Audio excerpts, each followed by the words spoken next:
오늘 이 새벽에 우리에게 주시는 하나님 말씀은 우리 열왕기상 15장 33절부터 우리 16장 14절까지 말씀입니다. 제가 가진 구약성경 542페이지에 있습니다.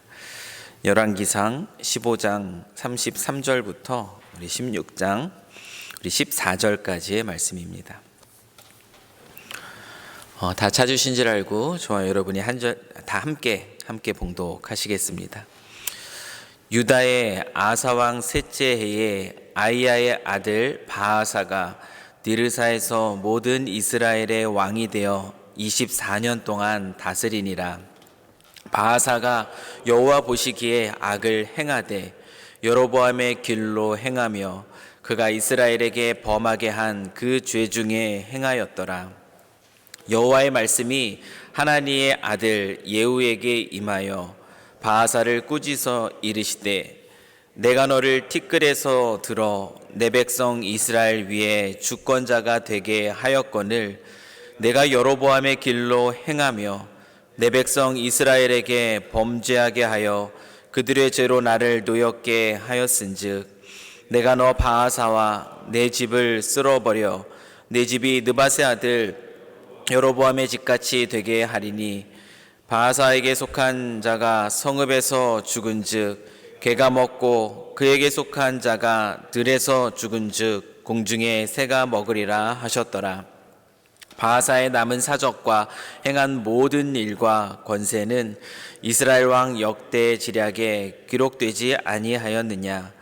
바아사가 그의 조상들과 함께 잠에 디르사에 장사되고 그의 아들 엘라가 대신하여 왕이 되니라. 여호와의 말씀이 하나니의 아들 선지자 예후에게도 임하사 바아사와 그의 집을 꾸짖으심은 그가 여로보암의 집과 같이 여호와 보시기에 모든 악을 행하며 그의 손의 행위로 여호와를 노엽게 하였음이며 또 그의 집을 쳤음이더라. 유다의 아사왕 제26년에 바아사의 아들 엘라가 디르사에서 이스라엘의 왕이 되어 2년 동안 그 왕위에 있으니라. 엘라가 디르사에 있어 왕국 맡은 자 아르사의 집에서 마시고 취할 때에 그 신하 곧 병거 절반을 통솔한 지휘관 시므리가 왕을 모반하여 시므리가 들어가서 그를 쳐 죽이고 그를 대신하여 왕이 되니 곧 유다의 아사왕 제27년이라. 시므리가 왕이 되어 왕위에 오를 때에 바아사의 온 집안 사람들을 죽이되 남자는 그의 친족이든지 그의 친구든지 한 사람도 남기지 아니하고 바아사의 온 집을 멸하였는데 선지자 예후를 통하여 바아사를 꾸짖어 하신 여호와의 말씀같이 되었으니 이는 바아사의 모든 죄와 그의 아들 엘라의 죄 때문이라. 그들이 범죄하고 또 이스라엘에게 범죄하게 하여 그들의 헛된 것들로 이스라엘의 하나님 여호와를 노하시게 하였더라. 엘라의 남은 사적과 행한 모든 일은 이스라엘 왕 역대 지략에 기록되지 아니하였느냐. 아멘. 복 있는 사람은 어떤 사람인가? 성경은 우리에게 복 있는 사람에 대해서 자주 말씀을 하고 있는데요. 우리 대표적으로 복 있는 사람은 우리가 잘 아시는 것처럼 시편 1편에 기록이 되어 있습니다. 복 있는 사람은 악인의 꾀를 쫓지 아니하고 죄인의 길에 서지 아니하며 오만한 자의 자리에 앉지 아니하고 오직 여호와의 율법을 즐거워하여 그 율법을 주야로 묵상하는 자로다. 복 있는 사람은 바로 이런 사람이라고 성경은 우리에게 가르쳐 줍니다. 악인의 죄를 쫓지 않습니다. 죄인의 길에 서지 않습니다. 오만한 자의 자리에 앉지 않습니다. 시편 기자는 복 있는 사람의 모습을 우리로 상상하게끔 해줍니다. 어떤 길이 복이 있는 길이 아닌지를 먼저 이야기를 해줘요. 우리가 상상할 수 있는 그런 모습을 떠올리게 해줍니다. 악인의 꾀를 쫓는 모습입니다. 그러다가 시간이 흘러 죄인의 길에 들어서 있는 모습이에요. 그 죄인의 길에 서서 이제는 아예 자리를 펴고 그 오만한 자의 자리에 주저앉아 버린 모습을 시편 기자는 우리에게 그려줍니다. 그러면서 완전히 죄 가운데 빠져 있는 자의 모습이 어떤 모습인지를 우리로 생각나게 합니다. 저와 여러분이 이 하나님의 말씀을 보면서 늘 기억해야 될 부분은 무엇이냐면 우리가 어느 길에 서 있는가 하는 것입니다. 우리가 걷지 말아야 할 길, 걸어서는 안 되는 그 길, 끊임없이 성경은 저와 여러분에게 죄인의 길이라고 이야기합니다. 그 길 근처에 서성이지도 말 것을 우리에게 말합니다. 왜냐하면 그 길에 서 있게 될 때에 우리는 그 길에서 쉽게 벗어나기가 어렵기 때문에 그렇습니다. 오늘 본문에서도 보면 나답의 뒤를 이어서 바하사가 이제 북이스라엘의 왕이 됩니다. 먼저 거슬러 올라가면 여로보암은 자기 자신이 범죄였을 뿐만 아니라 이스라엘 그 백성들로 하여금 또한 범죄하게 하였습니다. 그 죄악으로 인해서 여로보암은 그 집안이 심판을 받게 될 것이라는 그 징계의 말씀을 듣습니다. 죄인의 길 가운데 서 있었던, 아니 그 오만한 자의 자리에 아주 주저 눌러 앉아 있었던 여로보암은 그 심판의 메시지가 아무렇지도 않게 들립니다. 그는 결코 돌이키지 않습니다. 그의 아들 그 나답이 왕이 되었을 때 그의 아들 나답도 역시 마찬가지였습니다. 그는 아버지 여로보암이 갔던 그 길에 계속 서 있습니다. 죄인의 길에 계속 머물러 있고 그곳에서 그 역시 벗어나지 못합니다. 결국 이 여로보암에게 주셨던 그 심판의 메시지는 이 나답의 때에 완전히 이루어집니다. 전쟁 중에 바하사는 그의 왕이었던 나답을 죽이고 자기가 왕이 됩니다.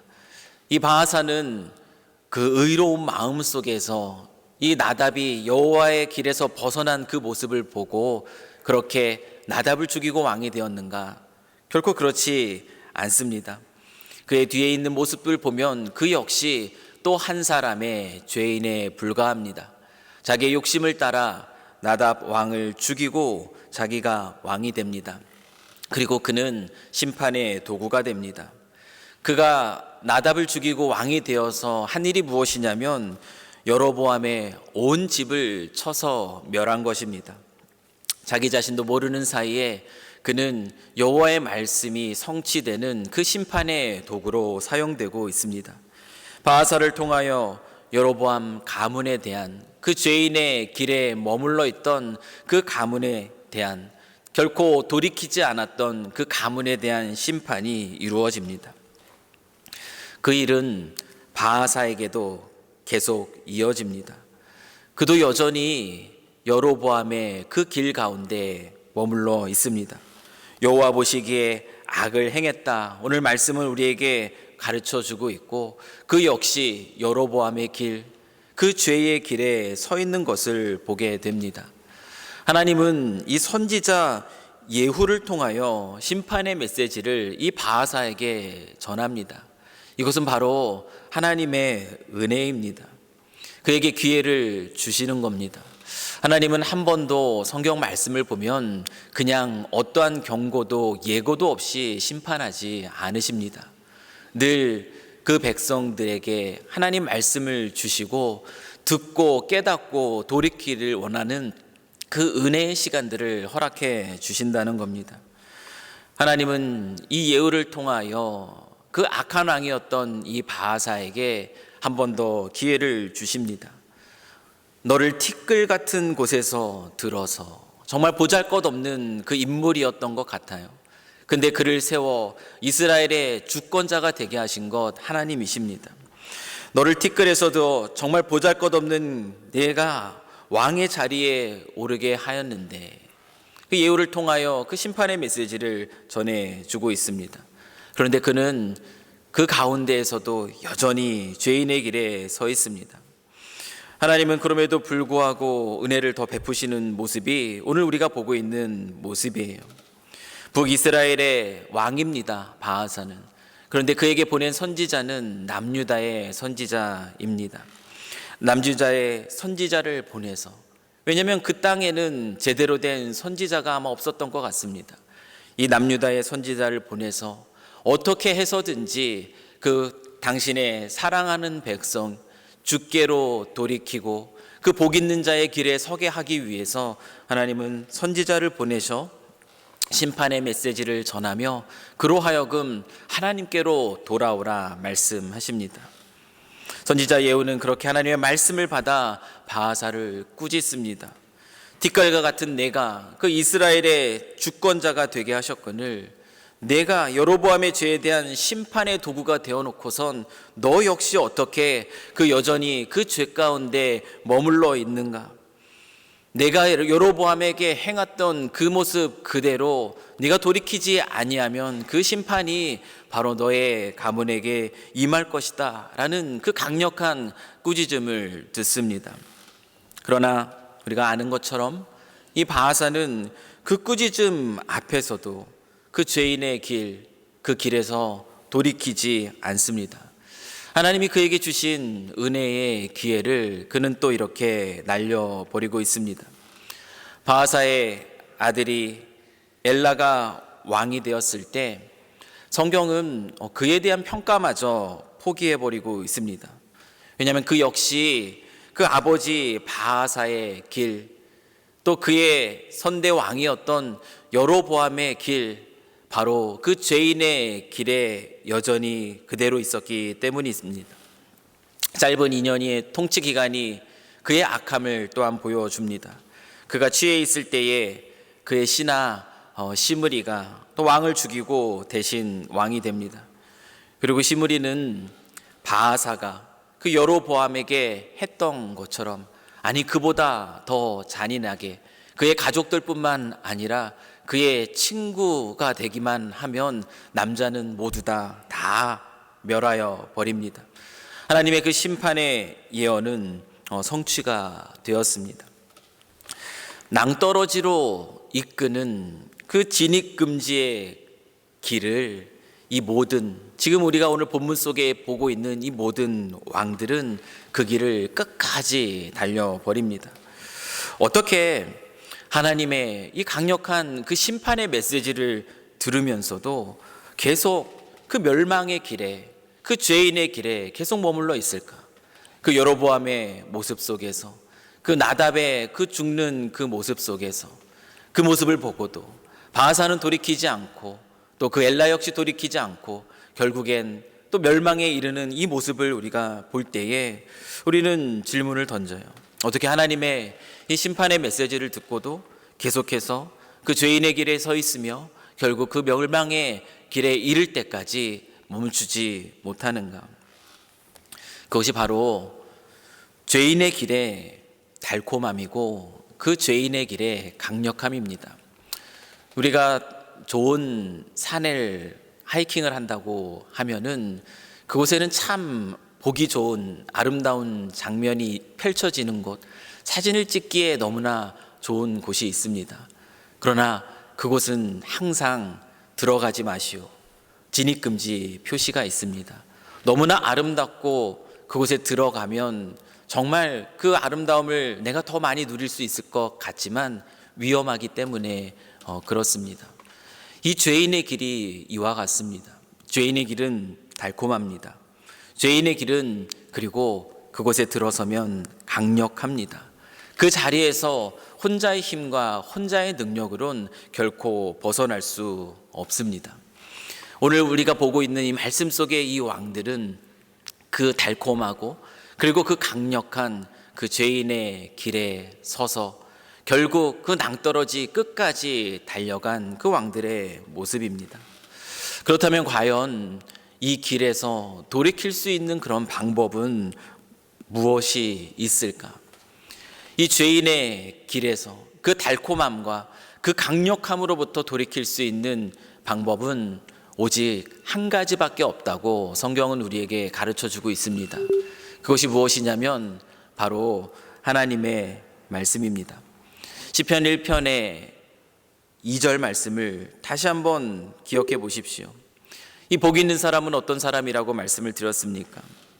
악인의 꾀를 쫓지 아니하고 죄인의 길에 서지 아니하고 오만한 자의 자리에 앉지 않는다라고 이야기하면서 그 길에서 돌이킬 수 있는 유일한 방법은 바로 하나님의 말씀밖에 없다고 시편 기자는 이야기합니다. 오직 여호와의 율법을 즐거워하며 그 율법을 주야로 묵상하는 길, 그것이 바로 달콤하고도 강력한, 우리로 멸망으로 이끄는 이 죄의 길에서 벗어날 수 있는 유일한 방법입니다. 디모데후서 3장 16절 말씀을 보면 하나님의 말씀, 우리에게 주어진 말씀인 이 성경이 어떤 역할을 하는가 분명하게 우리에게 가르쳐 줍니다. 성경은 우리에게 위로의 말씀도 줍니다. 성경은 우리를 안아주는 말씀이기도 합니다. 그러나 성경의 주된 목적은 무엇이냐면 이렇습니다. 모든 성경은 하나님의 감동으로 된 것으로 교훈과 책망과 바르게 함과 의로 교육하기에 유익하니, 하나님의 말씀이 우리에게 주시는 그 중요한 목적은 우리로 생명의 길 무엇인지 가르쳐 주는 것이 주된 목적입니다. 뿐만 아니라 이 성경이 하는 놀라운 기능은 무엇이냐면 그 길에서부터 우리가 벗어나지 못하도록 교훈과 책망과 바르게 함과 의로 교육하는 것. 다른 길로 향하고 있다면, 그 죄인의 길에 서성이고 있다면 돌이켜서 바로 생명의 길로 서서 그 길로 향하여 나아갈 수 있도록 돕는 것이 바로 하나님의 말씀인 성경입니다. 하나님의 말씀 앞에서 저와 여러분이 깨어 있지 않으면 우리가 혹시나 죄의 길에 서 있다면 그 길에서 돌이키기가 어렵습니다. 오늘 성경에 나오는 이 왕들의 모습은 아주 특별한 악한, 우리와는 전혀 상관없는 그런 인물들이 아닐 것입니다. 이들의 모습이 어쩌면 또한 우리 안에서 발견되는 그런 모습이 될 수가 있기 때문에 그렇습니다. 진입금지 표지판이 붙어 있어도, 들어가지 마시오라는 그 글이 써 있어도 우리는 어떻습니까? 끝내 들어가고 싶은 그 마음을 다스리기 힘들 때가 얼마나 많아요. 우리의 모습이 그런 모습입니다. 심판을 받고 깨지면 그러면 그때 돌이킬 수 있겠지, 그렇지 않습니다. 심판을 받고 깨지고 삶에서 또 무너짐의 시간을 겪는다 할지라도 하나님의 말씀이 우리 안에 울리지 않으면 우리는 그 길에서 돌이킬 수 없습니다. 오늘 우리에게 보여주고 있는 이 북이스라엘 왕국들의 그 악한 왕들의 모습, 죄인의 길에 머물러서 돌이키지 못하는 이 왕들의 모습은 우리로 하여금 다시 한번 말씀 앞에 서서 늘 깨어 있으라는 주님의 은혜의 메시지입니다. 하나님의 말씀 우리가 듣지 못하면 답이 없습니다. 하나님의 말씀에 귀를 기울이지 못하면 우리의 삶은 생명의 길에서 그 길로 향하여 힘있게 달려가기 쉽지 않습니다. 오늘 우리에게 주시는 이 말씀이 오늘 우리에게 주시는 또한 은혜의 말씀, 단순히 경고와 심판의 메시지가 아니라 우리로 하여금 깨어있게 하는 그 은혜의 말씀임을 기억함으로 오늘 이 하루를 시작하는 저와 여러분이 되실 수 있기를 주님의 이름으로 간절히 축원합니다. 하나님 말씀에 오늘도 귀를 기울이시고 또한 정말 그 말씀이 그러한가 깊이 있게 묵상하시며 우리의 삶을, 우리 자신의 삶을 돌아보시는 가운데 오늘 이 하루 하나님이 허락하여 주신 이 새날 복 있는 자의 삶을 멋지게 살아가실 수 있는 우리 모두가 되기를 주님의 이름으로 간절히 소망합니다. 우리 같이 한번 기도하겠습니다. 참 좋으신 하나님 아버지, 오늘도 이 새벽 우리를 생명의 길로 인도하는 주님의 말씀을 듣게 하시고 그 말씀에 귀를 기울이며 말씀에 반응하게 하시니 참으로 감사합니다. 오늘도 이 진리의 말씀 앞에서 우리를 향한 주님의 마음을 깨닫습니다. 죄인의 길에 서성거리며 머물러 있으며 그 안에서 주저앉아 있는 그 모습이 우리의 모습이 되게 하지 마옵시고, 오직 복 있는 사람은 주의 말씀을 즐거워하며 그 말씀을 묵상하며 나아가는 자라는 이 시편 기자의 그 말씀을 기억하며 오늘도 진리의 말씀 안에서 즐거워함으로, 그 말씀을 묵상함으로, 또한 그 말씀에 반응함으로 또 순종의 길을 걸어가는 저희 모두가 될 수 있도록, 그래서 오늘 이 하루 주께서 허락하신 이 새날을 살아가면서 복 있는 자의 참으로 풍성한 삶을 살아가는 우리 모두가 될 수 있도록 주 하나님 아버지 축복하여 주시옵소서. 진리의 영으로 오늘도 이 하루를 이끌어 주실 또 그 하나님의 은혜를 사모하오며 이 모든 것 우리를 죄에서 구원하여 당신의 자녀 삼아 주신 우리 주 예수 그리스도의 이름으로 기도드리옵나이다. 아멘.